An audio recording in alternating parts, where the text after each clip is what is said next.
पुण्य परोपकार पाप ते परपीडा अनेक नाही जोड दुजायासी सत्य तोची धर्म असत्य ते करेम अनेक हे वर्म नाही तुझे गती तोची मुखी नामाचे स्मरण अधोगती जान विनमुखता सत्य तोची धर्म असत्य ते कर्म अनेक हे वर्म नाही तुझे संतांचा संग तोची स्वर्गवास नरक हे उदास अनर्गळा सत्य तोची धर्म असत्य ते कर्म अनेक हे वर्म नाही तुझे तुका म्हणे उघडे आहे हित घात जया जे उचित करा तैसे सत्य तोची धर्म असत्य ते कर्म अनेक हे वर्म नाही तुझे विठ्ठल सर्व मंगल्ये मांगल्ये शिवे सर्वार्थ साधिके शरण्ये त्र्यंबके गौरी नारायणी नमोस्तुते समचरण सरोजं सान्द्र नीलाबुधाभं जगननिहितपाणिं मंडनं मंडनानं तरुण तुलसीमाला कंदनं कंजनेत्रं सदैधवलहासं विठ्ठलं चिंतया पांडुरंग करू प्रथम नमन पांडुरंग करू प्रथम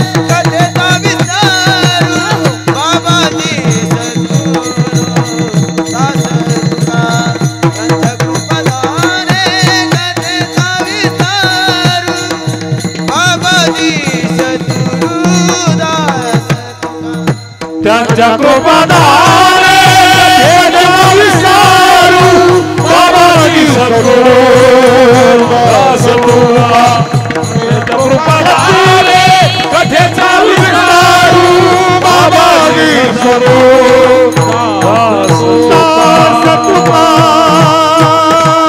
देवे सदा स्तूयमानं समाधिस्थ मूर्तिं भजे ज्ञानदेवं ओम नमो ज्ञानेश्वरा ओम नमो ज्ञानेश्वरा ओम नमो ज्ञानेश्वरा ओम नमो ज्ञानेश्वरा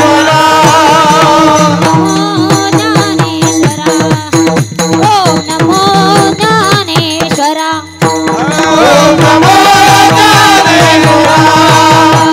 नमो ज्ञानेश्वरा ओम नमो ज्ञानेश्वरा करुणा करा दयाळा तुमचा अनुग्रह लाधलो पावन झालो चराचरी तुमचा अनुग्रह लाधलो तुमचा अनुग्रह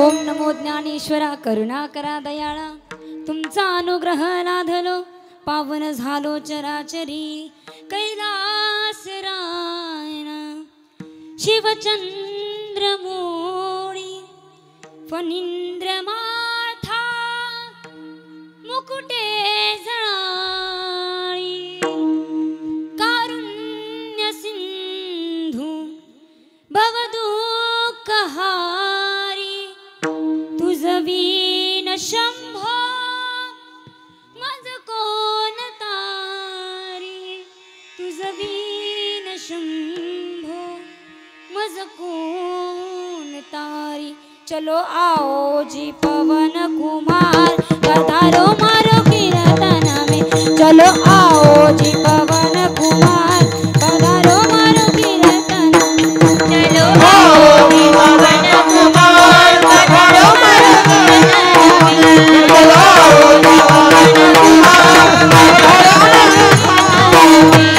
चलो आओ जी पवन कुमार पधारो मारो कीर्तन में चलो आओ जी पवन कुमार पधारो मारो कीर्तन में चलो आओ जी पवन कुमार पधारो मारो कीर्तन में चलो आओ जी पवन कुमार पधारो कीर्तन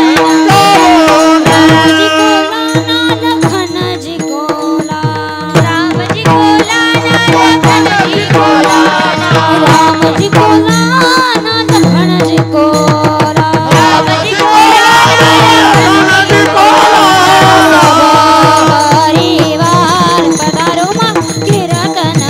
चलो आओ जी पवन कुमार पधारो मारो कीर्तन में चलो आओ जी पवन कुमार पधारो मारो कीर्तन में चलो आओ जी पवन कुमार पधारो कीर्तन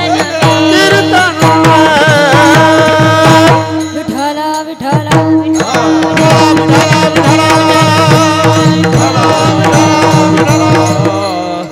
पुण्य परोपकार पापते परपीडा अनेक नाही जोडा दोजायासी सत्यतेची धर्म असत्यते कर्म अनेक हे वर्म नाही तुझे प्रस्तुत प्राप्त प्रसंगी प्राप्त स्थळी कीर्तन रूपी सेवेकरता निवडलेला अभंग वैराग्याचे मूर्तिमंत पुतळे देहू निवासी पंचमवेद निर्माते फक्त निर्माण करणारे नव्हे तर तळागाळापर्यंत पोहोचवणारे लोकमान्य संत जगमान्य संत संत मान्य संत भक्तीच्या कलशस्थानी शोभणारे संत हृदय सम्राट जगद्गुरु जगदवंदनीय तुकोबराय यांचा फार चरणांचा नसून चारही चरणांचा नसून तर 5 चरणांचा अभंग तुम्हा मायबापांच्या सेवेकरता घेतलेला आहे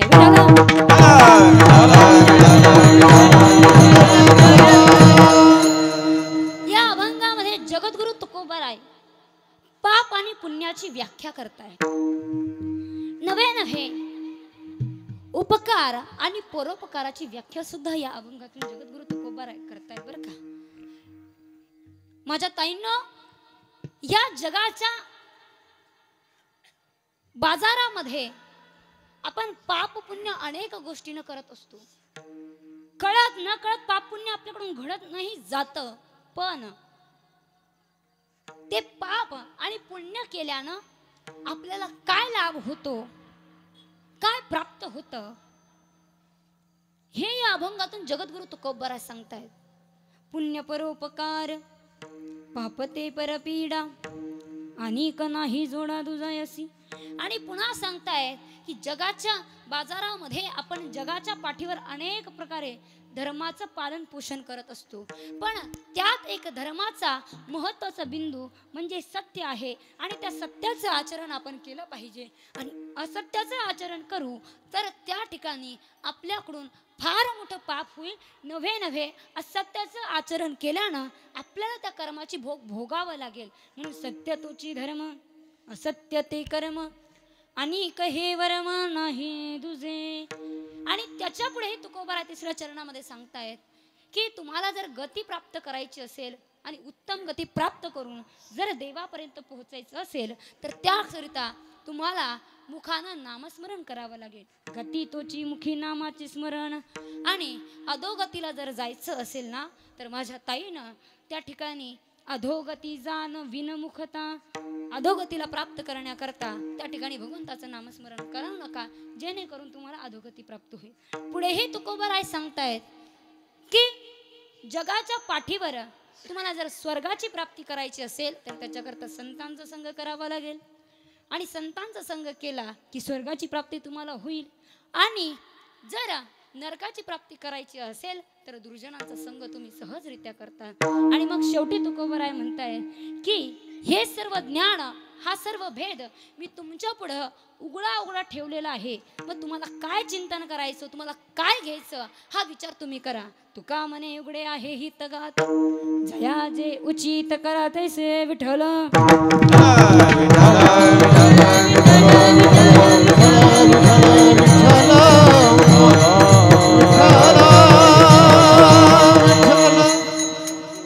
म्हणून त्या ठिकाणी आपल्याला कुठल्या गोष्टीचं आचरण करायचं, कुठल्या गोष्टीचं आचरण करू नये हा सुंदर भेद तुकोबराया या अभंगातून सांगतायत. पण या अभंगाच्या उत्तरार्धाकडे वळण्यापूर्वी अल्पसा परिहार देणं हे वक्त्याचं आद्य कर्तव्य आहे. आणि या न्यायाप्रमाणे आपण तुळजा भवानी मातेच्या मंदिराच्या कलशारोहणानिमित्त अखंड हरिनाम सप्ताह आणि भव्य दिव्य तुळजा भवानी देवी भागवत कथा आणि ज्ञानेश्वरी पारायण सोहळा अगदी आनंदानं थाटामाटानं त्या ठिकाणी साजरा करत आहोत. अनेक संत महंताच्या या आशीर्वादानं हा सप्ताह चालू आहे. नवे सर्वांचे गुरु असणारे परमपूज्य गुरु माऊली त्या ठिकाणी विष्णुदास नामदेव महाराजचा अठाणकर असेल, बाबांच्या सुद्धा आशीर्वादानं, त्यांच्या प्रेरणेनं आणि त्यांच्या मार्गदर्शनानं हा गोड असा सप्ताह सुरू आहे. आणि या सप्ताहामध्ये 6व्या दिवसाची सेवा माझ्यासारख्या पामराकडे तुम्ही सुपूर्त केली, म्हणून मी तुम्हा सर्व सेलगावकरांचं त्या ठिकाणी मनापासून धन्यवाद मानते. त्याचप्रमाणे या 6व्या दिवसामध्ये त्या ठिकाणी जे मला या गोड अशा कीर्तनाची साथ संगत करतायत, ज्यांचा गोड असा गायन आहे, नवे गोड असे त्या ठिकाणी ही भजन सम्राट आहे, संगीत विशारद असणारी, नवे गंधर्वासारखं गायन करणारी सर्व मंडळी आहे. आनंद आहे.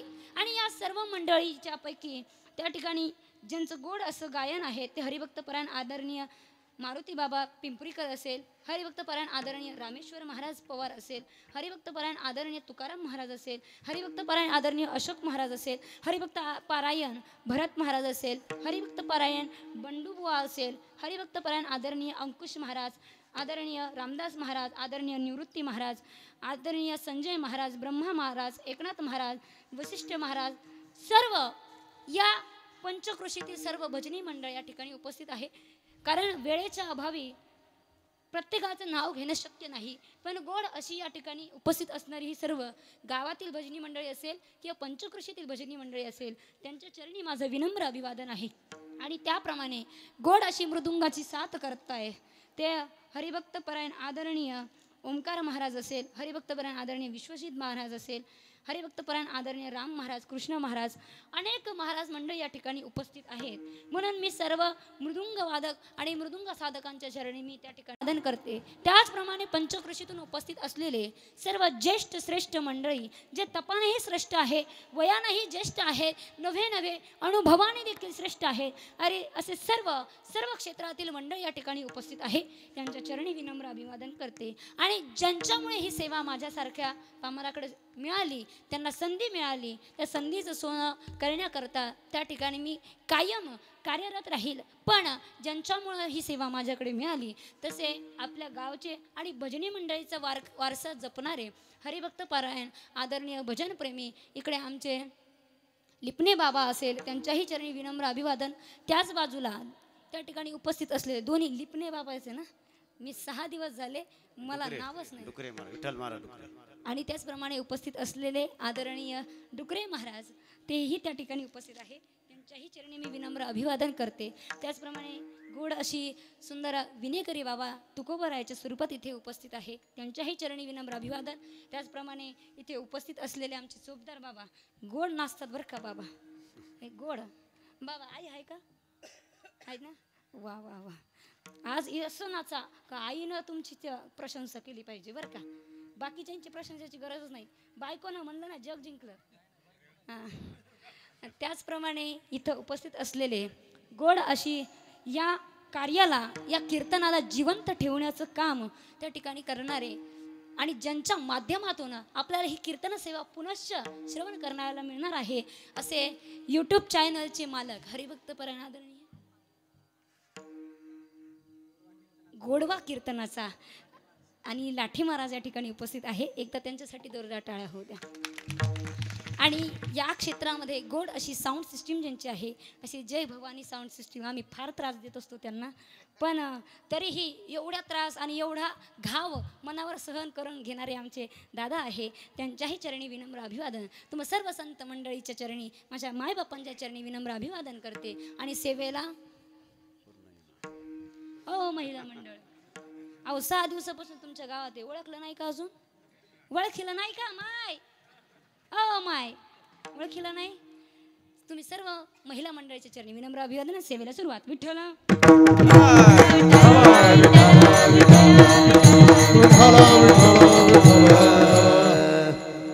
महाराज या अभंगामध्ये जगद्गुरु तुकोबराया पाप आणि पुण्याची व्याख्या करतायत. आणि या पाप पुण्याची व्याख्या आपण शास्त्रामध्ये त्या ठिकाणी अनेक रूपानं पाहिलेली आहे. शास्त्रात सांगितलं की अमुक अमुक ठिकाणी अमुक अमुक पुण्य केलं तर त्या ठिकाणी अमुक अमुक फळ प्राप्त होतं. अमुक अमुक ठिकाणी अमुक अमुक तिथीला जर त्या ठिकाणी देव कार्य केलं तर त्या ठिकाणी अमुक अमुक पुण्य प्राप्त होतं. नव्हे अमुक अमुक तिथीला अमुक अमुक मुहूर्तावर अमुक अमुक देवतेची पूजा केली तर त्या ठिकाणी आपल्याला पुण्य प्राप्त होतं. नव्हे अमुक अमुक देवीचा अमुक अमुक टायमाला अमुक अमुक मुहूर्ताला जर त्याचं चिंतन केलं, त्यांचं स्मरण केलं, त्यांच्या मंत्रांचं पठण केलं तर त्या ठिकाणी आपल्याला अमुक अमुक पुण्य मिळेल. अशा अनेक गोष्टी शास्त्रामध्ये सांगितलेल्या आहे. पण त्या शास्त्रातील सर्व पद्धती ह्या आपल्याकरता क्लिष्टतेच्या आहे बरं का. तुम्हाला माझी भाषा आणि माझा आवाज तुमच्यापर्यंत पोहोचतोय ना महिला मंडळ? ऐका, आपण जर अमुक अमुक वेळेला अमुक अमुक चिंतन कराल तर आपल्याकडे तेवढा वेळ नाही. याकरता ती आपल्यासाठी क्लिष्टता असू शकते. नव्हे अमुक अमुक मुहूर्ताला अमुक अमुक वेळी आणि अमुक अमुक देवाचं चिंतन केलं, देवाची पूजा केली तर त्या ठिकाणी आपल्याकडे तेवढा वेळ नसल्या कारणानं आपल्याला त्या क्लिष्टता जमणार नाही. म्हणून ज्ञानोबरायांनी आणि तुकोबरायांनी आपल्याकरता सोप्या पद्धती सांगितलेल्या आहे, ज्या क्लिष्टतेपासून दूर आहे. कारण त्यांना माहिती आहे की त्या ठिकाणी भले लोक या क्लिष्टतेच्या माध्यमातून बाहेर निघून पडले.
केला राज्यभार चाले असा. महाराज जगद्गुरु तुकोबारायांनी ज्ञानोबरायांनी या वाटांना नाहीसे करण्याचं, मोडण्याचं काम केलं. कारण या फार अवघड आहे. कर्मकांड विधी त्या ठिकाणी जर अभ्यासायला घेतले तर ते समजून घेण्याकरता कठीण आहे. आणि मग जर ते आपण आपल्या जीवनात आचरले तर आपल्याला किती कठीण जाईल. महिला मंडळ, तुम्हाला झोप यायली का? नाही ना? एकदम फ्रेश राहायचं बरं का.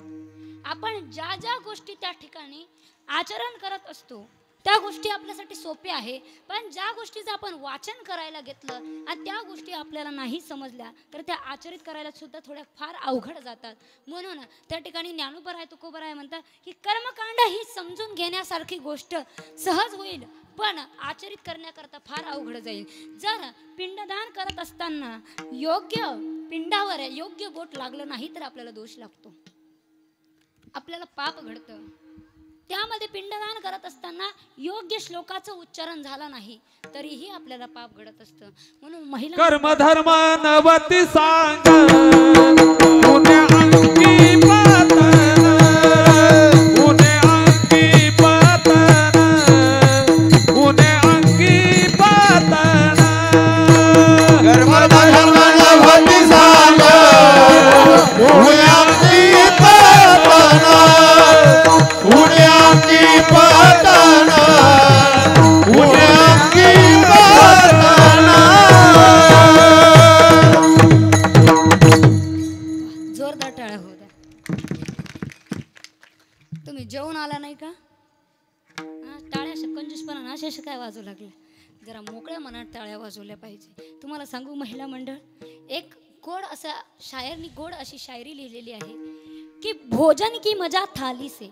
तुम्ही ढाब्यावर जातात ना जेवायला? जात नाही का? जात नाही महिला मंडळ. तुम्ही बाहेर फिरायला जाता मग जेवायला जात नाही का ढाब्यावर? जसं माहीतच नाही असे बघायला लागले. गेले सगळेच, पण आता चूक जर मान्य केली तर घरची मालकीन आपल्यावर जगदंबेवानी धावून येईल, म्हणून सगळे गप्प बसायले. अशी गोष्ट आहे. भोजन की मजा थाली से, फुलो की मजा माली से. लक्षात, हिंदी कळते ना? अय माय, अगं कळती का हिंदी? भोजन की मजा थाली से, फूलों की मजा माली से, ससुराल की मजा पुरुष मंडळ. साली से सालीला बॅलन्स मारायला दिसतं गाड्या. भोजन की मजा थाली से, कडक करा आवाज, जरा आवाज जास्त असू द्या. भोजन की मजा थाली से, फूलों की मजा माली से, ससुराल की मजा साली से, अरे झगड़ों की मजा महिला मंडळ. भांडत नाही का या? नाही, म्हातारी ओळून टाकावी यांच्यावर. भोजन की मजा थाली से, फूलों की मजा माली से, ससुराल की मजा साली से, झगड़ों की मजा गाली से, और हरिनाम की मजा ताली से. जोरदार तालिया बजा. या टाळी वाजवण्याचा फायदा आहे महिला मंडळ. नाहीतर टाळी वाजवली नाही तर आपल्याला आयुष्याच्या या संसारामध्ये सुद्धा टाळीच वाजवावी लागेल. ही गोष्ट तुम्ही लक्षात ठेवा. महिला मंडळ माझ्या ताईंनो ऐका, आपण जीवन जगत असताना रामदेव बाबाला पाहिले का ग तुम्ही? टीव्हीवर येतो. रामदेव बाबाला पाहिलं नाही टीव्हीवर? कोणीच नाही पाहिलंय ना? हां, असं बोलत चला गाड्या. बोलल्यानं मला आनंद वाटतो, नाही बोलल्या तर मला असं वाटतं या मुख्याचे का काय. आम्ही जेव्हा रामदेव बाबाचे एक फॅन होती म्हणे, एक फॅन. शाळेत लावतो तो नाही बरं का, घराला लावतो तो नाही. फॅन फॉलोवर म्हणजे त्याचा पाठलाग करणारी रामदेव बाबाची एक सुंदर फॅन होती. तिला आमच्या गावात दिलं, तिचं लग्न झालं. आणि गावात लग्न झाल्यावर तिनं काय केलं की गावातून लग्न झाल्यानंतर त्या ठिकाणी तिला कोणीतरी सांगितलं की बाई तुझं वजन जरा जास्त आहे, तुझी तब्येत जरा जाड आहे, तर मला तरी असं वाटतं की या तब्येतीला बारीक कर. तू जर बारीक झाली तर तुझ्या नवऱ्याला जास्त आवडायला लागेल, तुझा नवरा इतर भटकणार नाही. आता तिला वाटलं की आता आपल्यासाठी हा चांगला उपाय दिसतो, म्हणून ती आपल्या त्या ठिकाणी पतीला आवडण्याकरता रामदास बाबाचा त्या ठिकाणी जो काही नियम होता तो पाळायला लागली. आणि दुसऱ्या दिवशी तिने नियम पाळायला सुरुवात केली. दुसऱ्या दिवशी रोज 7 वाजता उठणारी ती 5 वाजता उठली. का तर आपल्याला रामदेव बाबांना सांगितलेला व्यायाम करायचा आहे. आणि 5 वाजता त्या ठिकाणी टीव्ही लावला. टीव्ही मध्ये चॅनल आस्था चॅनल लावलं आणि त्या चॅनल मध्ये त्या ठिकाणी रामदेव बाबा सूचना देत होते. सास को अंदर लो असं सांगितल्यावर तिने आपल्या शेजारी बसलेल्या सासूबाईला घरात घेतलं. सास को बाहेर छोडो, सासूबाईला बाहेर काढलं. सास को अंदर लो, घरात घेतलं. सास को बाहेर छोडो, बाहेर काढलं. घरात घेतलं, बाहेर काढलं. घरात घेतलं, बाहेर काढलं. घरात घेतलं, बाहेर काढलं. घरात बाहेर करून तिचं वजन नाही कमी झालं. सासूबाई चक्कर येऊन पडली. पाहता काय? सासूबाई चक्कर येऊन पडल्यावर इतकं चिंता, आता करावं काय? तेवढ्यात सगळी गर्दी जमायला लागली. म्हटलं काय झालं यमुना अक्काला काय झालं, यमुना अक्काला काय? सगळं गाव जमलं. आणि तेवढ्यातच मी कीर्तन करून सकाळी पहाटे 5 वाजता गावात येत होते. मी पाहिलं ही गर्दी काय, मला वाटलं कोणी गचकलं का काय, म्हणून पाहायला गेले. तर पाहिलं तर तिथं त्या सखूबाईची सासू यमुना अक्का पडेल होती. इथं नाही ना यमुना अक्का. नाही तर ती म्हणा माझ्या नावाचं लय चिंतन करायली बाबा. महाराज यमुना अक्का पडलेली दिसली आणि मी त्या सखूबाईला घाई घाई विचारलं का ग अय सखे तू काय केलं? म्हणे मला रामदेव बाबांना सूचना दिली मी त्या केल्या. म्हणलं रामदेव बाबांना काय सांगितलं? म्हणे रामदेव बाबा म्हटले सास को अंदर लो. म्हणून मी सासूबाईला घरात घेतलं. अजून पुढे काय सूचना केली का? म्हणे सास को बाहेर छोडो. मी सासूबाईला बाहेर काढलं. म्हटलं सास को अंदर लो म्हणजे सासूबाईला घरात घ्यायचं नाही, सास को अंदर लो म्हणजे श्वासाला आतमध्ये घ्यायचं, आणि सास को बाहेर छोडो म्हणजे सासूबाईला बाहेर काढायचं. उपाय करता करता अपाय होऊ नये या करता आपण त्या ठिकाणी टाळी वाजवायची. विठ्ठल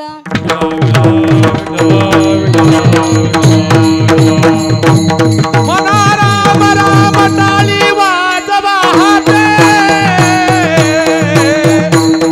आता डोला प्रेमे आपोलिया सोयीते, आता डोला प्रेमे आपोलिया सोयीते. मना राम राम टाळी वाजवावी, नाचा डोला प्रेमे आपोलिया सोयीते, नाचा डोला प्रेमे आपोलिया सोयीते. वा आनंद आहे. महाराज आपल्याला वजन कमी करायचे आणि भगवंताच्या जीवनामध्ये जर आपल्याला त्याच्या पायापर्यंत पोहोचायचं आहे तर याच्या करता दुसऱ्या गोष्टी न करता फक्त टाळी वाजवा. रोज तुम्ही टाळी वाजवली तर यमुना अक्का अगं परमार्थही घडेल. पुढं सांगते पुण्यही मिळेल आणि पापही त्या ठिकाणी जळेल. एवढी ताकद या टाळी वाजवण्यामध्ये आहे. म्हणून आपण टाळी वाजवून कायम भजन केलं पाहिजे. तुम्हाला सांगत होते की त्या ठिकाणी कर्मकांड करत असताना आपल्याकडून त्या ठिकाणी चुका होऊ नये, त्याचा दोष आपल्याला लागू नये याकरता आपण त्या ठिकाणी सोप्या सोप्या पद्धतीला अवलंबन केलं पाहिजे. मी तुम्हाला सांगत नाही की पूजा पाठ करू नका, जीवनात आवश्यक असलेल्या पूजा नक्कीच करा, पण ज्याच्यामुळे आपल्याला दोष लागेल त्या करू नका. आता तर इतकी पूजा निघाली आहे की घरात गुप्त धन कसं ठेवायचं याच्याकरता सुद्धा महिला मंडळ पूजा आहे. नवऱ्याच्या खिशातून पैसे काढलेले ठेवायचे कसे, कोणत्या डब्यात ठेवायचे याच्याकरता पूजा आहे. नवऱ्याकडून काढलेले पैसे, खिशातून काढलेले पैसे कॉटमध्ये कसे ठेवायचे, कुठं ठेवायचे जेणेकरून नवऱ्याच्या नजरेत पडणार नाही याच्याकरता पूजा आहे बरं का महिला मंडळ. पण या पूजा आपल्याला करायच्या नाही. ज्या आपल्या जीवनात आहे त्या पूजा आपण केल्या पाहिजे. म्हणून या जगामध्ये पुण्य बहुसंख्येनं आहे, पण पुण्य करत असताना आपल्याला त्याच्याबद्दल हेतू काय आहे तर तो अगदी आपल्यासाठी महत्त्वाचा आहे. पुण्य करण्याकरता आपला उद्देश काय आहे हे महत्त्वाचं आहे. नाहीतर शेजारच्या घराण्यातलं कीर्तन त्या ठिकाणी लेट व्हावं म्हणून तिथला कीर्तनकार आपल्या घरात बोलवून चहा पाजणे हा आपल्याकरता पुण्याची गोष्ट नाही. त्याला बोलवलं, त्याला चहा पाजली ही तुमच्याकरता पुण्याची गोष्ट आहे. पण शेजारच्याचं कीर्तन लेट व्हावं याच्याकरता जर ह्या हेतूने तुम्ही महाराजला तुमच्या घरात बोलवत असाल तर मला वाटतं की ते पाप आहे. विठ्ठल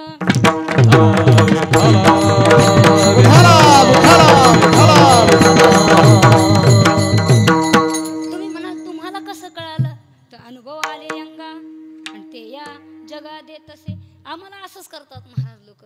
अवघड परिस्थिती आहे पण तुम्हाला सांगते, आज आपण कथेत सुद्धा तो दृष्टांत सांगितला आहे पण तरीही चालता चालता सांगते की दक्ष महाराज होते. त्या दक्ष महाराजांना अभिमान वाटला याकरता त्यानं यज्ञ केला, पण तो यज्ञ पुण्याचं काम होतं बरं का. ही गोष्ट लक्षात ठेवा.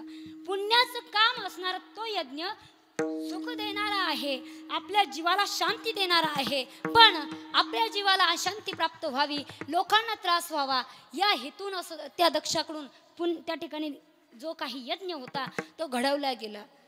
तेव्हा जेव्हा त्यानं त्या ठिकाणी दक्षानं तो पुण्याचं कर्म करण्याकरता आणि यज्ञ आखण्याकरता त्या ठिकाणी अनेक देवदेवतांना आमंत्रण दिलं. सर्व देव आलेही, सर्व देवीही आल्यात, पण सती माता आणि सतीचे पती त्या ठिकाणी त्यांना आमंत्रित दिलेलं नव्हतं. भगवान शंकराला आमंत्रण दिलं नव्हतं.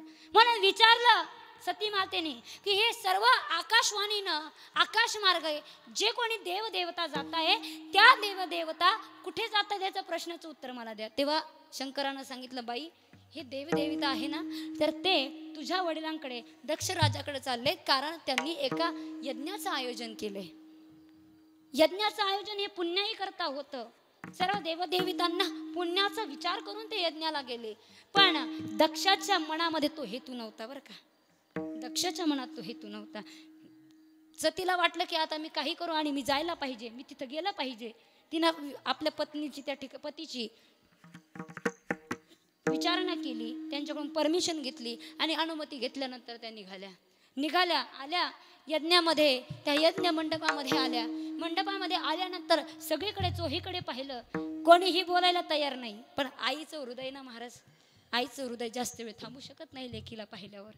म्हणून त्या ठिकाणी तिनं पाहिलं की आपली मुलगी आली आणि म्हणून लपत छपत मुलीला एका बाजूला घेतलं आणि विचारलं, का ग काय झालं, का तू या ठिकाणी आली आणि तुला तर बोलवलं नव्हतं. तेव्हा सांगितलं, आई अगं मला बोलवलं नाही, पण हे माझं घर आहे ना ग, तुम्ही कसे मला पोरके करताय, तुम्ही मला सोडून चाललेत, पण मी तुम्हाला सोडून चालेल का. माझं घर आहे, माझं माहेर आहे. आणि तुम्हाला सांगते महिला मंडळ, जोपर्यंत आई आहे ना तोपर्यंत आपल्या माहेराला महत्त्व आहे बरं का. आणि जोपर्यंत आपली आई आहे तोपर्यंत आपल्या जीवनाला महत्त्व आहे. नाही तर त्या ठिकाणी आपल्या माहेराला महत्त्व नाही आणि आपल्या जीवनाला महत्त्व नाही. कारण ढगा आड गेलेला सूर्य पुन्हा दिसेल, पण माती आड गेलेली माझी माऊली माझी आई पुन्हा दिसणार नाही बरं का, पुन्हा दिसणार नाही. ही गोष्ट लक्षात ठेवली पाहिजे. तिने समजावलं, म्हटले ताई त्या ठिकाणी मला तुझ्या पित्यानं आज्ञा केलेली आहे की तुला त्या सतीसोबत बोलायचं नाही, पण सगळं व्यवस्थित आहे, सगळं खुशाल आहे. खुशाली विचारली, आई निघून गेली. पण ती सती पुन्हा आपल्या यज्ञ मंडपामध्ये त्या ठिकाणी प्रवेश केला आणि पाहिलं तर सर्व देवतांना स्थान आहे, पण माझ्या पतीला स्थान नाही. राग आला तिला महाराज, आवेशात आली आणि कुठल्याही गोष्टीचा विचार न करता ते योग अग्नीमध्ये उडी मारली आणि स्वतःचा देह त्या ठिकाणी संपवून टाकला. काय करावं, सर्व त्या ठिकाणी देवदेवता आक्रोश करायला लागले, आकांत करायला लागले. ही गोष्ट भगवान शंकराला कळाली आणि भगवान शंकराने त्या ठिकाणी ऐकल्याबरोबर त्यांच्या त्रिनेत्रातून वीरभद्राची त्या ठिकाणी उत्पत्ती झाली. वीरभद्रानं दक्षाला त्या ठिकाणी त्याचं मुंडकं कापून शिर धडाविरहित करून त्या ठिकाणी त्यांनी सर्व यज्ञाचा विध्वंस केला. आणि तो विध्वंस झाल्यानंतर शंकरजी आपल्या पत्नीला घेऊन तिचं शव घेऊन चोहीकडे फिरायला लागले. पुढे तो दक्ष राजाला त्या ठिकाणी दुसरं शिर लावून त्या ठिकाणी दक्ष राजा सृष्टी उत्पत्तीचं काम करताय. पण सांगण्याचा हेतू याच्यातून असा होता की अनेक महाराज म्हणाल नवे भागवतामध्ये सांगितलंय की अभिमानाच्या, रामायणात सांगितलंय की अभिमान झाला सूड घ्यावा बदला घ्यावा, या करता नवे भगवान शंकराचा अपमान व्हावा या करता त्या दक्षानं यज्ञ आखला. पण त्या यज्ञातून दुःखही प्राप्त झालं आणि अशांतीही प्राप्त झाली. म्हणजे त्यानं पुण्यकर्म केलं, पण ते पुण्यकर्म कोणत्या हेतून केलं हे फार महत्वाचं आहे. अनेक लोक या जन्मामध्ये पुण्यकर्म करतात, आपण पाहिलंही आहे. पण पुण्यकर्म म्हणावं कशाला, कोणी आपल्याला नमस्कार केला म्हणून आपण त्याला पुण्यकर्म म्हणू शकतो का. नमस्कार कोणत्या हेतून केला हे महत्वाचं आहे, तेव्हा तो नमस्कार महत्वाचा आहे. कोणी आपल्याला राम राम श्याम भाऊ पण त्याचे डोळे जर वाकडे तिकडं तोंड वाकडं तिकडं असलं तर त्यानं नमस्कार चांगल्यासाठी केला हे कोणत्या गोष्टीवरून आपण विचार करतोय, अजिबात नाही.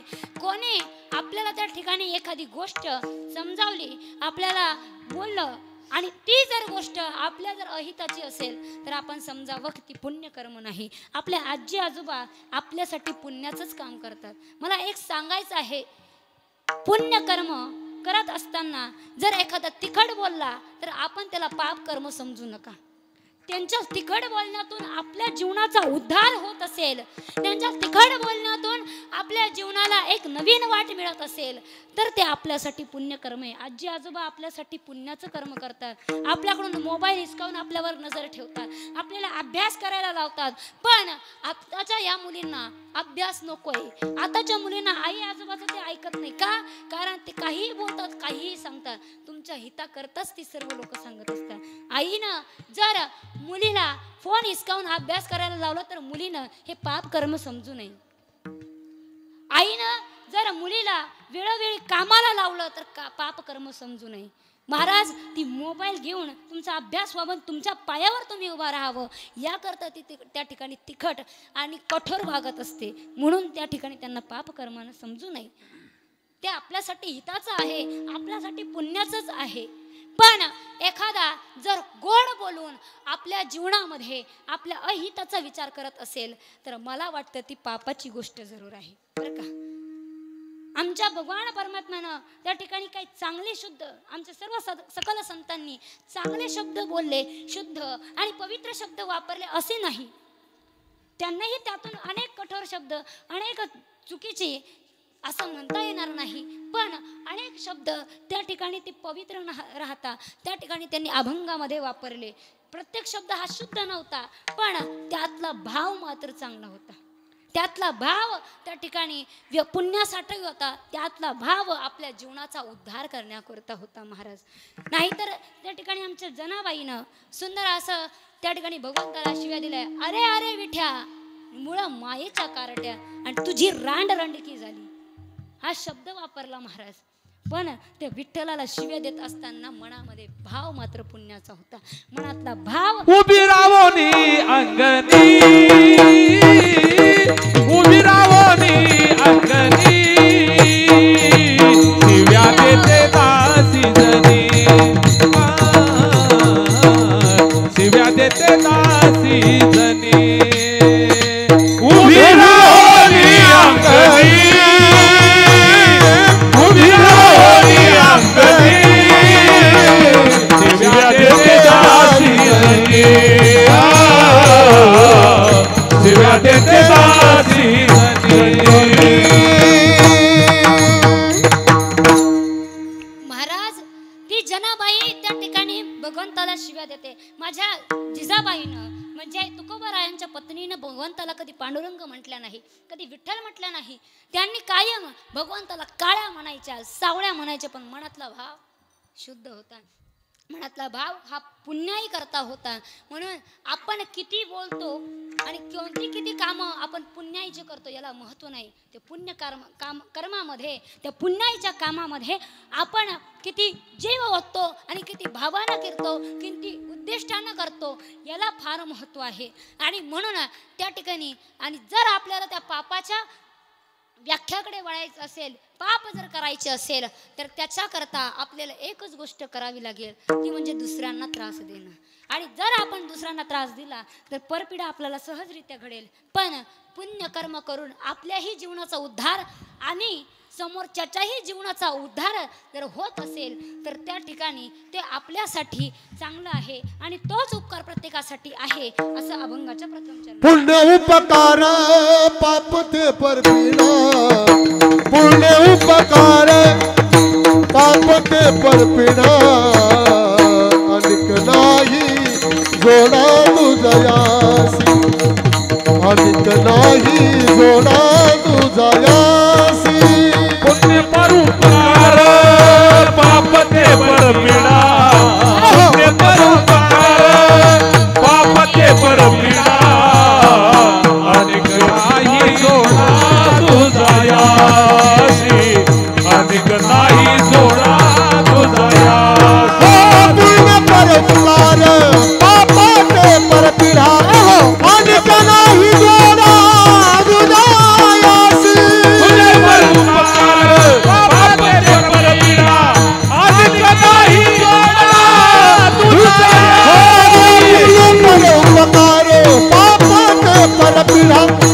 अनिक नाही जोडा तुझयासी. उपकार पाप ते परपिडा, अनिक नाही जोडा तुझयासी. उपकार पाप ते परपिडा, अनिक नाही जोडा तुझयासी.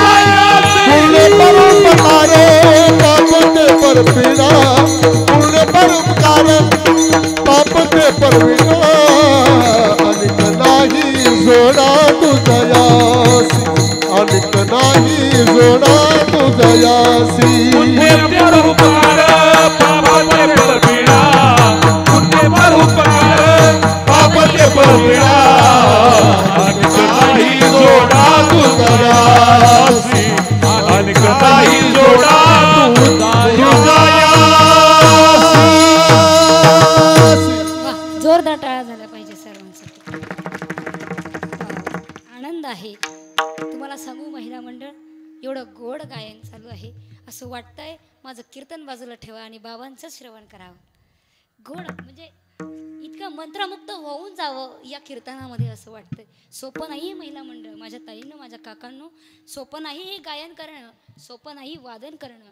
कारण वाजवण्याकरता सुद्धा त्याच ताकदीची त्या ठिकाणी तडजोड आपल्याला करावी लागते आणि गायन करण्याकरता सुद्धा त्याच ताकदीनं त्या गायनाची जोड द्यावी लागते महाराज. तेव्हा हे सुंदर असं हे वातावरण तयार होतं. नाही तर सोपं नाही आहे. एका ठिकाणी कीर्तनाला गेले महिला मंडळ, कीर्तनाला गेले, कीर्तनामध्ये इतके सुंदर गायक मंडळी भेटले होते, इतके सुंदर गायक मंडळी होते, पण त्या गायनाच्या नादामध्ये तिथे हार्मोनियमच नव्हते. इथं नसली तर काही हरकत नाही, पण हार्मोनियम असली की जरा मला आवड आहे, मला वाटतं की हार्मोनियम असावी, आनंद वाटतो. म्हणून त्या दिवशी सर्व गायक मंडळी भेटले, पण म्हटलं इथं हार्मोनियम नाही का? ते म्हटले हार्मोनियम नाहीत आहे. मग म्हटलं हार्मोनियम वाजवणारा जर शेजारी भेटला तर? म्हणे शेजारच्या गावात आहे. मग म्हटलं ठीक आहे, मला पत्ता सांगा. मी पत्ता पाहायला गेले. पत्त्यानं त्या ठिकाणी गल्ली बोळामध्ये शेजारच्या गावात, शेजारी कोणतं गणेशपूर आहे ना, गणेशपूरमध्ये गेले. आता गणेशपूरमध्ये जाऊन डोकू नका म्हणजे बरं झालं. गणेशपूरमध्ये गेले, विचारलं की तुम्ही हार्मोनियम वाजवणारे आहे का? ते म्हटले हो हार्मोनियम वाजवणार आहे आणि त्या ठिकाणी माझी इच्छा आहे की तुम्ही माझ्या कीर्तनात हार्मोनियम वाजवायला यावं. ते म्हणे ताई तुमचा परिचय? म्हटलं माझा परिचय, मी संभाजीनगरची आहे आणि मला असं वाटतं की कीर्तनामध्ये हार्मोनियम असले की जरा जास्त आनंद येतो, अजून आनंद भेटतो, म्हणून तुम्ही त्या ठिकाणी हार्मोनियम वाजवण्याकरता या. म्हणे ताई कुठल्या गावाला हार्मोनियम वाजवायला यायची? म्हटले शेलगावमध्ये यायचंय. शेलगावमध्ये? माणसानं डोक्यालाच हात लावला. शेलगावमध्ये यायचंय. त्यानं म्हटलं महाराज कोणते? मृदुंग वाजवायला. तुझं नाव काय रे दादा? सुशील. मी म्हटलं सुशील दादा आहे. सुशील दादा आहे? अजिबात येत नाही आपण. अहो काहून येत नाही? अजिबात जमत नाही. अहो काहून जमत नाही? मला सांगा तरी. तुम्हाला सांगण्यासारखं कारण नाही, मला जमत नाही, मी येत नाही. अहो दादा तुम्हाला हात जोडून विनवणी आहे, तुम्हाला तुमची किती अपेक्षा त्या अपेक्षेप्रमाणे जास्त देते, पण तुम्ही त्या ठिकाणी या. ते म्हणे अजिबात येत नाही. म्हटलं का? म्हणे ते सुशील महाराज आहे ना, त्यानं काय केलं, 45 वर्ष झाले सप्ताहाला, 45 वर्षापूर्वी जेव्हा नवीनच सप्ताह सुरू झाला होता तेव्हा त्यानं माझ्याकडून 5,000 रुपये घेतले आणि ताईची मला अजून 45 वर्ष झाली तरी 5,000 दिले नाही. म्हटलं दादा तुमचे 5,000 आहे ना, मी तुम्हाला अधिक पैसे देते, पण माझ्या कथेला कीर्तनाला या. जमणार नाही. अहो दादा तुमचे पाया पडते हो, या ना. जमणार नाही म्हटलं ना, कळणार नाही का तुम्ही? तेच का आग्रह धरतात? अहो दादा मला हार्मोनियमची आवड आहे हो, या ना माझ्या करता. ते म्हणे ताई तुमचं कीर्तन मी यूट्यूबवर ऐकून होतो, गोडवा कीर्तनाच्या या यूट्यूब चॅनलवर, तर मला असं वाटतं की आता तुमच्या सोबत यावं, पण एक अट आहे. म्हटलं काय अट? म्हणे जेव्हा मी त्या कीर्तनामध्ये हार्मोनियम वाजवायला येईल त्यावेळेस माझं तोंड दुसरीकडे आणि मृदुंग वादकाचं तोंड दुसरीकडे. म्हणलं यांचे दोघांचे तोंड दुसरीकडे केले तर कीर्तनाला मेळ जमवायचा कसा? आता कसे काम होतं, त्याच्यामुळे म्हटलं दादा तुम्ही म्हणाल तसं. कसं? तू का म्हणे जसं तुम्ही. म्हटलं तुमचं जसं जमल तसं मी करते. महाराज दोघालाही बोलावलं, इकडून सुशील दादाला बसवलं आणि इकडून त्या हार्मोनियम वादक दादाला बसवलं आणि दोघांची चेहरे तिकडं केले. गोड असे आमच्या या सर्व बाबांनी जोरदार अशी त्या ठिकाणी चाल उचलली. एकापेक्षा एक गंधर्वसारखं गायन करताय आणि एकापेक्षा एक त्या ठिकाणी दोघंही वादन करताय, पण त्या ठिकाणी हार्मोनियम वाजवता वाजवता त्या बाबाच्या डोक्यात काय पसरलं की त्यानं बसल्या त्याला कळलं की आपण तर त्या सुशीलला 5,000 रुपये दिले आणि ती गोष्ट आठवली, त्यानं आपल्या पेटीचे स्वरच बदलले. सारे गा मा पा धा नी सा, माझे पैसे देतोस का? सा नी ध प म ग रे सा, माझे पैसे देतो का? महाराज त्यानं त्याच्या पेटीचे स्वर बदलले, पण सुशील महाराज ह्या गोष्टीमध्ये जरा जाणकार होते. त्यांना कळलं चायला आपण ह्या बाबाकडून 5,000 रुपये घेतले आणि आईची 5,000 दिले नाही, आता हे आपल्याला मागतेत, आता देऊ कसे?